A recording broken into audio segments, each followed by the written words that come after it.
Government keeps telling everyone this crackdown is about chasing the big end of town, the multinationals dodging their tax obligations. But that's not where the money actually is. And it's not who's getting the letters. The ATO's own numbers say small business is nearly half the entire tax gap in the country. And I can tell you from my own desk that it's landing on trade businesses harder than anything I've ever seen.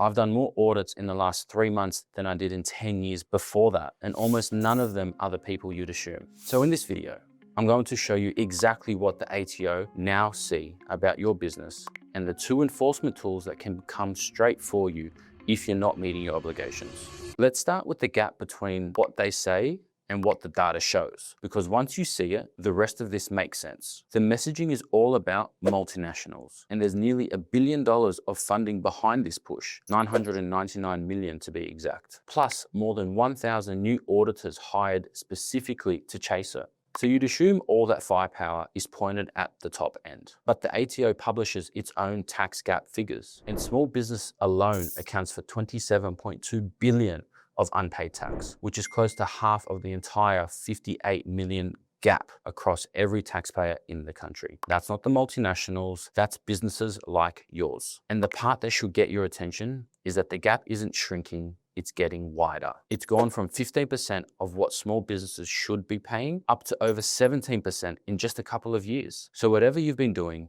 the problem's growing, not closing. That's exactly why the funding and the auditors have landed now. There's a simple reason they go here rather than chasing the big corporates. And that's because small business owners don't have the teams of tax lawyers on retainers to fight back. The ATO has actually been losing a lot of its big cases against major companies. So the easier money is in the businesses that can't afford a legal war. Right at the top of their list is building construction, which is the single biggest industry for community tip-offs this year, ahead of cafes and hairdressers. So if you're running a trades business, you're not on the edge of this, you're the main target. So if you're the target, the next thing you need to understand is just how much they can already see before you've even lodged. People still think of the ATO as something that reviews your return after you send it in, but that's not how it works anymore. By the time you lodge, they've already been fed your data from the banks, from your card processors like Square and Stripe and PayPal, from the land titles office, from the motor registry, and from a stack of other sources most people have no idea are reporting. So when your return arrives, they're not learning anything. They're just checking whether your numbers match what they already hold.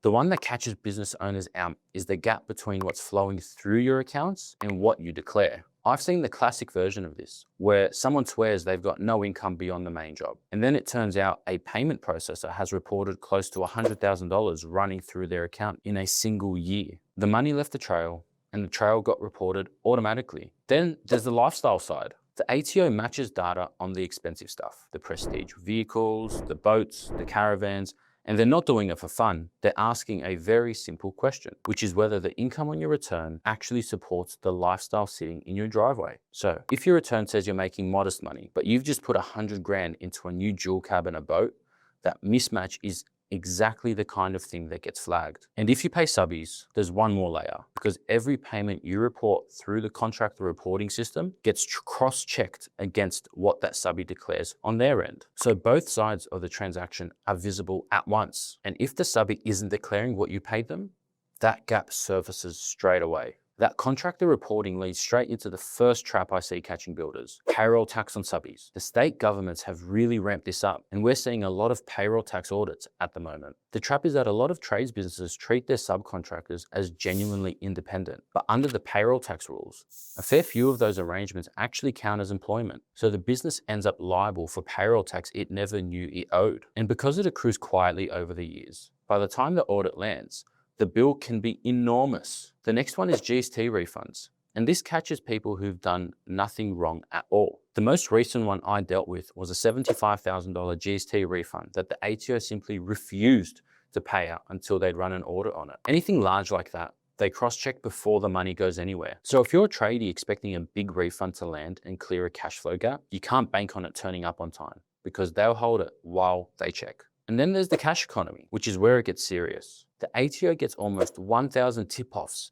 every single week from people who suspect someone's dodging tax, and the trades are right at the top of that list. There was a recent case of a builder who took cash, underdeclared his income, even used AI to knock up fake receipts, and someone who knew about it reported him. By the time the audit team finished, he was hit with over $2 million in tax and penalties, and his case got referred to the federal police for criminal investigation. A cash job feels invisible while you're doing it, but between the deposit patterns, the tip-offs, and the lifestyle matching, it doesn't stay invisible for long. Something worth knowing about that builder, and about most of what's landing right now, is that it almost never starts as a full-blown audit. It starts as a review. And the review is a much smaller thing than people assume. A review is basically a system-generated spot check. The data matching flags something that doesn't line up, and the ATO comes back asking for a quick answer on that one thing, not your entire file. So you hand over a couple of bits of information, and if it stacks up, they're satisfied, and they move on, and you never hear about it again. I'm seeing this constantly with crypto right now, because the exchange has already reported the trade. So they're not asking whether you traded.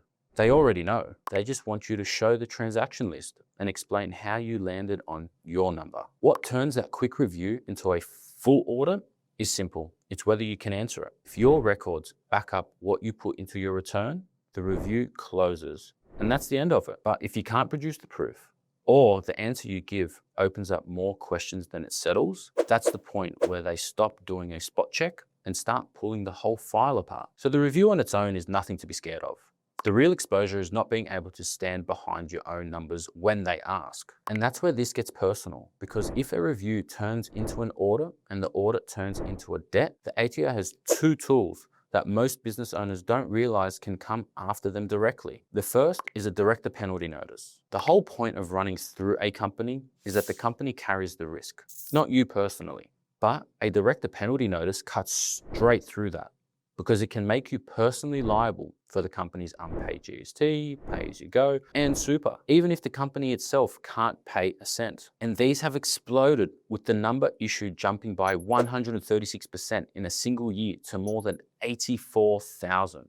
There's also a trap inside the trap, because once one of these is issued, you've only got 21 days to act, and after that liability locks onto you personally with no way back. The notice gets sent to your company's registered address. So if that address is out of date and the letter never reaches you, the clock still runs. The second tool is a garnishee notice.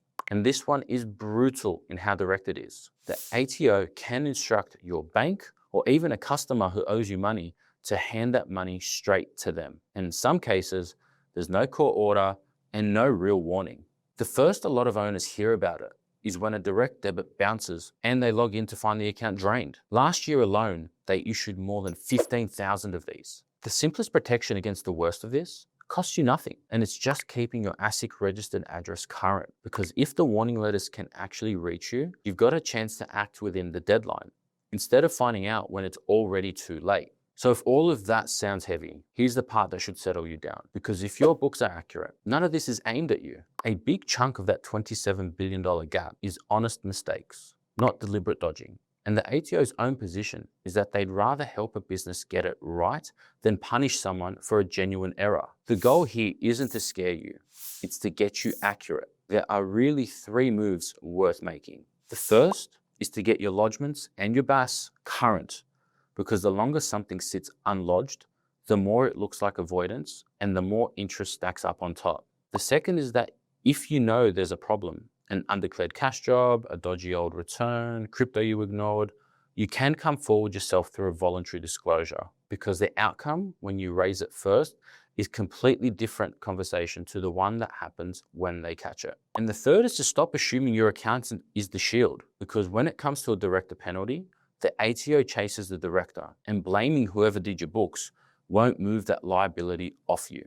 The honest line between a mistake they'll work with you on and a problem that tips you into penalties is whether you engaged or you ignored it. The owners who get hurt aren't usually the ones who made an error. They're the ones who stuck their heads in the sand and waited for it to go away. So the takeaway isn't to panic. It's to get accurate and to engage before they do. If you would like us to help you with an audit or review, I've left a link to book a call with our team.